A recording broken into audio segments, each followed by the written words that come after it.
Hello friends, welcome to Indian cuisine Bangla.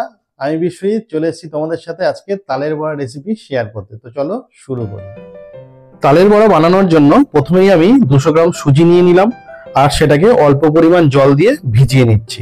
তারপর আমি বাকি কাজটা করে নেব। একটা বড় সাইজের তাল নিয়েছি, এবার এটাকে ছাড়িয়ে নিতে হবে।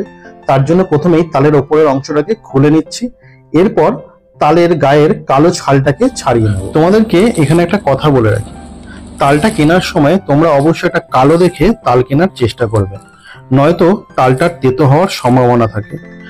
যদি কোনো কারণে তালটা তেতো হয় সেক্ষেত্রে একটা ট্রিক্স বলে রাখছি, তোমরা সেটা অ্যাপ্লাই করতে পারো।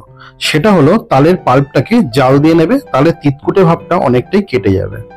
এবারে একটা থালার উপর একটা ছোট বাঁশের ঝুড়ি নিয়ে নিলাম, এর মধ্যেই তালটাকে ঘষে ঘষে আমি তালের পাল্পটাকে বের করে নিচ্ছি। তালটা ঘষতে ঘষতে যখন দেখবে এরকম সাদা হয়ে এসছে তখন বুঝতে হবে তাল ঘষা কমপ্লিট। তো দেখো কত সুন্দরভাবে তালের পাল্পটা বেরিয়ে গেছে। এবারে ঝুড়িতে লেগে থাকা পাল্পটাও আমি এক জায়গায় কালেক্ট করি। থালার গায়ে দেখো অনেক আঁশ লেগে আছে, তাই জন্য পাল্পটাকে একটা স্ট্রেনারের সাহায্যে আমি ছেঁকে নিচ্ছি, যাতে আঁশটা আলাদা করে নিতে পারি। কারণ আঁশ থাকলে বড়াটা ভাজতেও যেমন অসুবিধা হয়, খাওয়ার সময় খুবই খারাপ লাগে।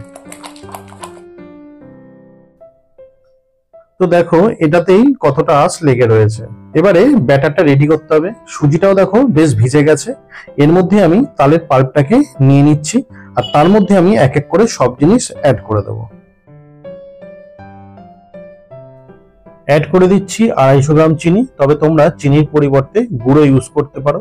এরপর দিচ্ছি 200 গ্রাম ময়দা, তবে ময়দার পরিবর্তে এখানে আটাও দেওয়া যেতে। এবার দিলাম 1 কাপ মতন চালের গুঁড়ো আর স্বাদ মতন নুন। এখন সব উপকরণগুলোকে খুব ভালো মতন মিশিয়ে একটা স্মুথ ব্যাটার তৈরি করে নিতে হবে। দেখো তালের সাইজ তো সবসময় একই রকম হবে না, তাই বাকি উপকরণগুলোর পরিমাণও তোমাদেরকে কম বেশি করে অ্যাডজাস্ট করেই এই ব্যাটারটা তৈরি করতে হবে। ব্যাটারটা খুব পাতলাও করা যাবে না, আবার খুব শক্তও করা যাবে না।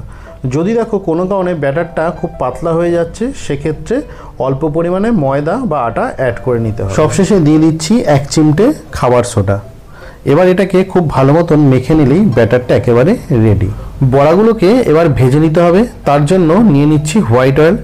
যেহেতু বড়াগুলো ডিপ ফ্রাই হবে তাই তেলের পরিমাণটা একটু বেশি নিতে হবে। এইভাবে ব্যাটারটাকে 2 আঙ্গুলে তুলে ছোট ছোট করে ড্রপ ফেলে তেলের মধ্যে ছাড়তে হবে। বড়া ছাড়াটা এমন কিছু কঠিন কাজ নয়, একটু চেষ্টা করলে আশা করি তোমরাও পারবে। বড়াগুলো তেলে ছাড়ার সময় খেয়াল রাখতে হবে ফ্লেমটা যেন লো থাকে। বড়াগুলো ছাড়া হয়ে গেলে তারপর ফ্লেমটাকে বাড়িয়ে মিডিয়াম করে দিতে হবে, নয়তো বড়ার ওপরটা লাল হয়ে যাবে আর ভেতরটা কাঁচা থেকে যাবে। এভাবেই মিডিয়াম ফ্লেমে বড়াগুলোকে গোল্ডেন ব্রাউন করে ভেজে নেব।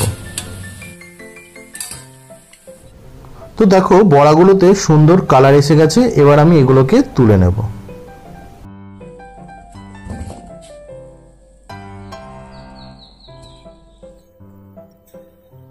সেম প্রসেস রিপিট করে আমি এবার বাকি বড়াগুলো ভেজে নিচ্ছি।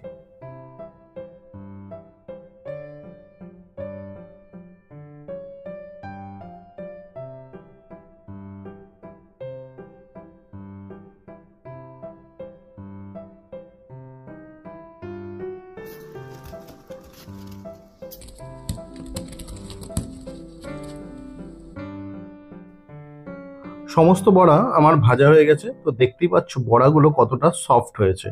আর আমি ভেঙেও দেখাচ্ছি, দেখো ভেতরটাও কত সুন্দর কুক হয়েছে। তো আজকের জন্য এটুকুই, দেখা হচ্ছে নেক্সট ভিডিওতে। তোমাদের যদি আমার এই ভিডিও ভালো লাগে তাহলে অবশ্যই লাইক, কমেন্ট, শেয়ার করো।